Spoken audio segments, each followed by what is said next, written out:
Jai Hind, children. Now let's talk about epidermis. We have already read about the simple permanent tissue, and now we are going to start with epidermis, the protective tissue. Children, the first question which may arise in your mind, that what type of tissue or what is it? Now, in human being, we have a skin. Why do we have a skin? To protect ourselves in many ways, such as germs, environmental conditions, etc. Similarly, to protect the plants, the plant parts are covered with a layer of tissue, and this covering of the layer of tissue is known as epidermis. It's the outer layer of the plant parts, and it is mostly made up of parenchymatous tissue. Now, as it is a protective tissue, now it has some basic design. It has some basic characteristics. Let's discuss what are the basic characteristics. First of all, the cells of the epidermal tissues do not have any intercellular space. So, no intercellular space. Cells of the epidermal tissues forms a continuous layer without any intercellular space. This is a cross section of a leaf. You can see the upper epidermis and the lower epidermis. So, here you can see that the layers are very continuous. The cells are flat, and you can also see that the outer wall and the inner walls are, and the side walls are very thick, and inner wall is thin. Usually it is a thin layer of skin. It is a single layer of skin. So the epidermal tissues, they do not have any intercellular space. They are flat, and their outer and side walls are thicker. They are usually single layer of cells. But children, it may have many modifications in different parts of the plants. Why? Because every part of the plants have some specific functions to do. So it gets modified. Let us talk about the plants in the dry habitat. It is thicker in the dry habitat. The epidermis are very thicker. And why they are thicker? For the protection against loss of water. Because in the dry habitat, if the much of the water is lost, then it becomes difficult for the survival of the plant. So in the dry habitats, the epidermis is very thicker to protect against the loss of water.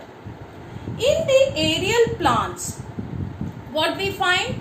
The aerial plants, they have a waxy coating. They secrete a waxy coating. If you see the leaves of a mango tree or a papaya tree, you may find that it is shining. And why it is shining? Even in the rose, you find it very shining. Why it is shining? Because of the waxy coating. And how does the waxy coating help? The waxy coating helps to protect the loss of water, protects from injury, protects from microorganisms, and you have read in your previous class the microorganisms such as fungi, bacteria, etc. Now in the leaves, what happens in the leaves? You know that the leaves have stomata. These stomatas are the modification of the epidermis. The opening of the stomata has two bean-shaped guard cells or kidney-shaped guard cells. It may be of dumbbell-shaped also in the grasses. And these guard cells may be also protected by the subsidiary cells. So these guard cells, you can see the epidermis which has the guard cells, and these guard cells are modified epidermal cells. These stomatas in the leaves, it has two functions. What are the two functions? First is that exchange of gases, and second is transpiration. What is transpiration?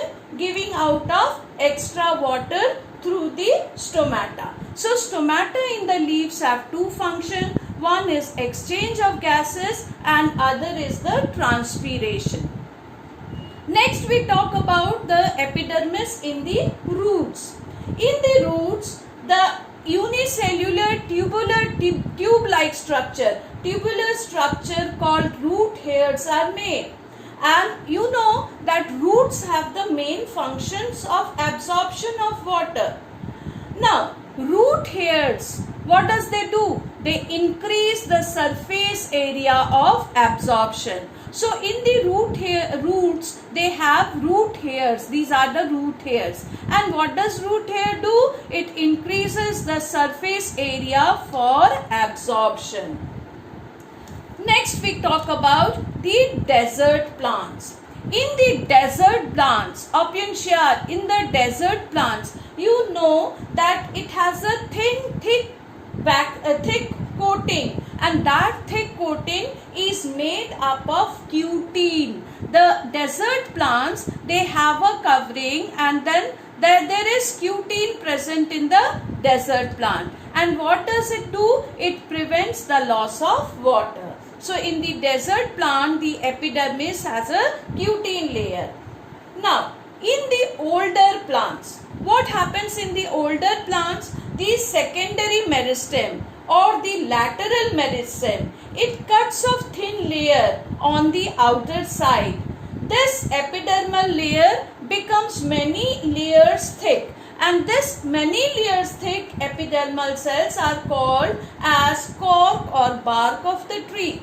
These are very specialized.